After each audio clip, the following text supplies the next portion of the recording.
ಇಂದೇ ಡೌನ್ಲೋಡ್ ಮಾಡಿ ಮತ್ತು ನಿಮ್ಮ ನೆಚ್ಚಿನ ಶೋಗಳನ್ನು ಆನಂದಿಸಿ.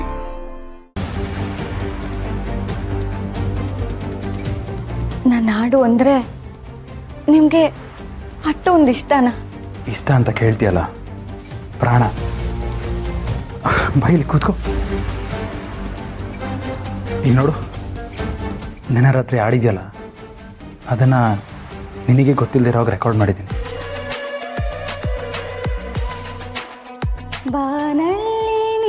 ತಗೋ. ಸೂರ್ಯೋದಯ ಬಾಳಲ್ಲಿ ನಿನ್ನಿಂದ ಅರುಣೋದಯ. ಇದು ನಾನಾಡಿರೋ ಹಾಡು. ಇದನ್ನಾಗೆ ಎಷ್ಟು ಚಂದ ಕೇಳ್ತೈತೆ. ಇದು ನಂದೇ ದನಿ ಅಂತ ನನಗೆ ನಂಬಕ್ಕೆ ಆಯ್ತಾ ಇಲ್ಲ. ಹೌದು ಸಾವಿತ್ರಿ, ಇದು ಮ್ಯೂಸಿಕ್ಗೆ ಅಂತಲೇ ಸ್ಪೆಷಲ್ ಆಗಿರೋ ಫೋನು. ನೀನು ಆಡ್ತೀಯಲ್ಲ, ಇದರಲ್ಲಿ ಧ್ವನಿ ತುಂಬಾ ಚೆನ್ನಾಗಿ ಕೇಳಿಸುತ್ತೆ. ಆವಾಗವಾಗ ನೀನು ಆಡ್ತಿರ್ತೀಯಲ್ಲ, ಅದನ್ನೆಲ್ಲ ರೆಕಾರ್ಡ್ ಮಾಡಿದ್ದೀನಿ. ನಿನ್ನ ಹಾಡು, ನಿನ್ನ ಧ್ವನಿ ಎಲ್ಲ ಚೆನ್ನಾಗಿ ಕೇಳಲಿ ಅಂತ ಈ ಫೋನ್ ತೊಗೊಂಡಿದ್ದೀನಿ ಸಾವಿತ್ರಿ. ಅಷ್ಟೇ ಅಲ್ಲ, ಈ ಫೋನಲ್ಲಿ ಯಾರ ಫೋಟೋ ಇದೆ ಅಂತ ನೋಡು.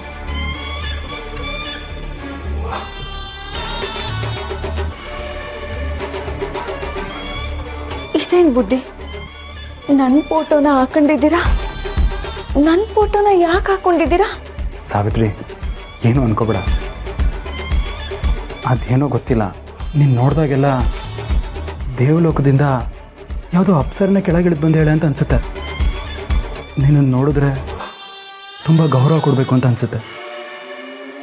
ಅದಕ್ಕೆ ನಿನ್ನನ್ನು ದಿವಸ ನೇರವಾಗಿ ಮುಖ ನೋಡೋದಕ್ಕಾಗಲ್ವಲ್ಲ, ಆವಾಗವಾಗ ನೋಡಬೇಕು ಅನಿಸಿದಾಗ ಈ ಫೋನಲ್ಲಿ ನಿನ್ನ ಫೋಟೋ ನೋಡ್ತೀನಿ. ಅಯ್ಯೋ, ಇಂಥ ದೊಡ್ಡ ಮಾತೆಲ್ಲ ಆಡಬೇಡಿ ಬುದ್ಧಿ. ನಾನು ಅಟ್ಟೆಯ ಯಜಮಾನ್ರ ಫೋಟೋನ ನಾನು ಅಟ್ಟಿನಾಗೆ ಇಟ್ಕೊಂಡಿವ್ನಿ. ದಿವಸ ಅದನ್ನು ನೋಡಿ ದ್ಯಾವ್ರು ಅಂತಿದ್ದೆ. ಆದರೆ ಇವತ್ತು ನೀವು ನನ್ನ ಫೋಟೋನ ಇಟ್ಕೊಂಡಿದ್ದೀರಾ. ಇದಕ್ಕೆ ನಾನು ಏನು ಹೇಳಬೇಕು ಅಂತಲೇ ಗೊತ್ತಾಯ್ತಲ್ಲ ಬುದ್ಧಿ. ಅಷ್ಟೇ ಅಲ್ಲ ಸಾವಿತ್ರಿ, ನನಗೆ ಬೇಜಾರಾದಾಗೆಲ್ಲ ನೀನು ಆಡಿರೋ ಹಾಡುಗಳನ್ನ ಬ್ಲೂಟೂತಿಗೆ ಕನೆಕ್ಟ್ ಮಾಡಿ ನಾನು ಕೇಳ್ತಾ ಇರ್ತೀನಿ. ಕೇಳ್ತಾ ಕೇಳ್ತಾ ಕೇಳ್ತಾ ನನ್ನೇ ನಾನು ಮರ್ತು ಬಿಡ್ತೀನಿ ಸಾವಿತ್ರಿ.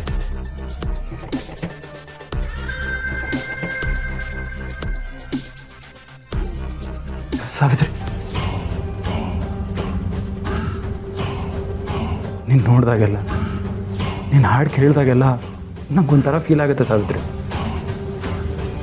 ಅದು ಅಲ್ಲದೆ ನೀನು ನನಗೋಸ್ಕರ ಇಷ್ಟೊಂದೆಲ್ಲ ಸೇವೆ ಮಾಡಿದ್ಯಾ. ಇವತ್ತು ನಾನು ಹೀಗಾಗಿದ್ದೀನಿ ಅಂದರೆ ಅದಕ್ಕೆಲ್ಲ ನೀನೇ ಕಾರಣ ಸಾವಿತ್ರಿ.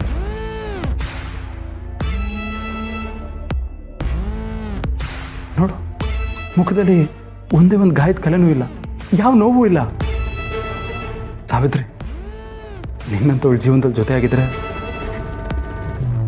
ಯಾವ ನೋವು ಇಲ್ಲದೆ ಬದುಕ್ಬೋದು ಅಂತ ಅನ್ಸುತ್ತೆ.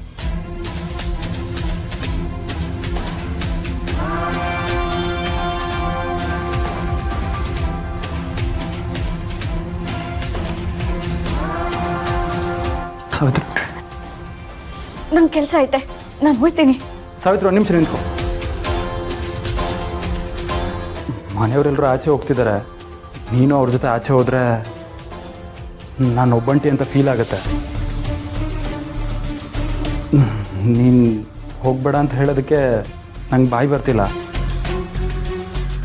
ಸರಿ, ನಿಂಗೇನು ಅನಿಸುತ್ತೋ ಹಾಗೆ ಮಾಡು.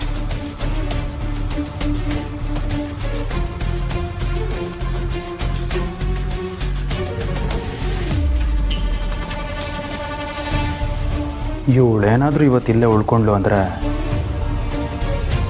ನಾನು ಹಾಕಿರೋ ಗಾಳಕ್ಕೆ ಬಿದ್ಲು ಅಂತಲೇ ಅರ್ಥ. ಅಲ್ಲಮ್ಮ ವಂದನಾ, ಪಿಂಕಿ ಇಷ್ಟಪಟ್ಲು ಅಂತ ತಾನೇ ನಾವೆಲ್ಲ ಶ್ರಾವಣಿ ಮನೆಗೆ ಹೋಗಬೇಕು ಅಂತ ಅಂದ್ಕೊಂಡಿದ್ದು. ಈಗ ಅವಳೇ ಬರಲ್ಲ ಅಂತಂದರೆ ಸರಿನಾ?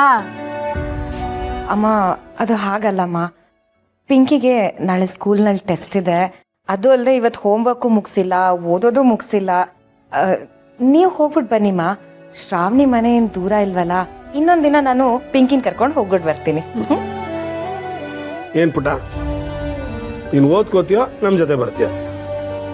ಅಮ್ಮ ಹೇಳ್ತಿದಾರಲ್ಲ ದೊಡ್ಡಪ್ಪ ಇನ್ನೊಂದ್ಸಲ ಕರ್ಕೊಂಡು ಹೋಗ್ತೀನಿ ಅಂತ, ಅದಕ್ಕೆ ನಾನು ಟೆಸ್ಟಿಗೆ ಚೆನ್ನಾಗಿ ಓದ್ಕೊಂತೀನಿ. ಆಗ ಅಮ್ಮ ಕರ್ಕೊಂಡು ಹೋಗ್ತಾರಲ್ಲ, ಆಗ ನಾನು ಬೆಳಗ್ಗೆಯಿಂದ ಸಂಜೆವರೆಗೂ ಚೆನ್ನಾಗಿ ಆಟಾಡ್ತೀನಿ. ವೆರಿ ಗುಡ್ ಮಗಳೇ. ನನ್ನ ಮಗಳು ಜಾಣೆ ಅಣ್ಣ, ಈ ಸಲ ಖಂಡಿತ ರ್ಯಾಂಕ್ ಬರ್ತಾಳೆ. ಸಂತೋಷನಪ್ಪ. ನಾವೆಲ್ಲ ಪಾಸ್ ಆದ್ರೆ ದೊಡ್ಡ ಹಬ್ಬ. ಈಗಿನ ಕಾಲದ ಮಕ್ಕಳಿಗೆ ರ್ಯಾಂಕ್ ಬರೋದು ಸುಲಭ ಆಗ್ಬಿಟ್ಟಿದೆ. ಅಲ್ಲ ಕಣ, ಅವಳದೇನೋ ಸರಿ, ನೀನು ಇದ್ದಕ್ಕಿದ್ದಾಗೆ ಬರಲ್ಲ ಅಂತಿದ್ದೀಯಲ್ಲ. ಏನ್ ಮಾಡೋದಣ್ಣ, ಪಾರ್ಟಿ ಆಫೀಸ್ ಎಲ್ಲ ಮೀಟಿಂಗ್ಗಳನ್ನು ಕ್ಯಾನ್ಸಲ್ ಮಾಡಿದ್ದೆ. ಆದ್ರೆ ಕಂಪ್ನಿ ಮೀಟಿಂಗ್ ಏನಂದ್ರೆ ಮರ್ತು ಬಿಟ್ಟಿದ್ದೆ.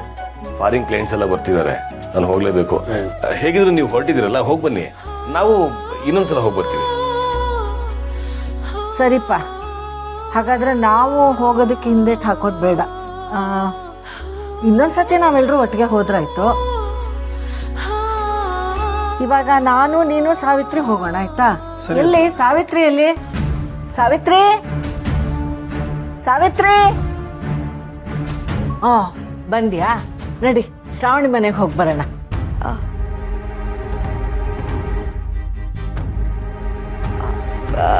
ಅಮ್ಮೋರೆ, ಅದು ಏನೇ ನೀನೇನ್ ರಾಗ ಎಳಿತಿದೀಯಾ?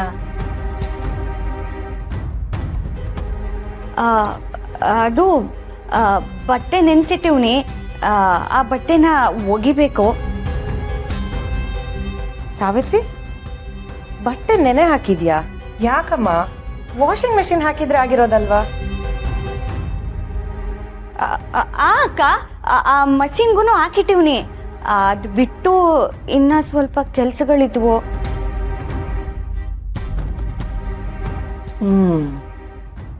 ಸರಿಯಪ್ಪ.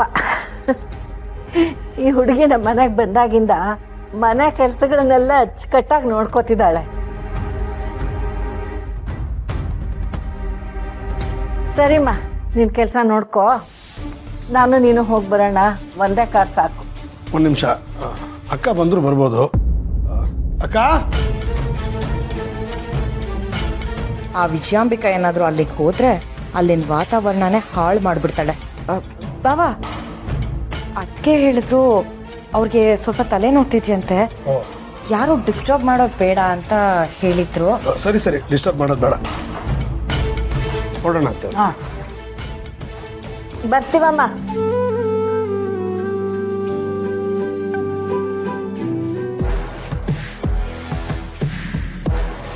ಅಂತೂ ನಾನು ಬೀಸಿರೋ ಬಲೆಗೆ ಹಳ್ಳಿ ಅಕ್ಕಿ ಬಿತ್ತು.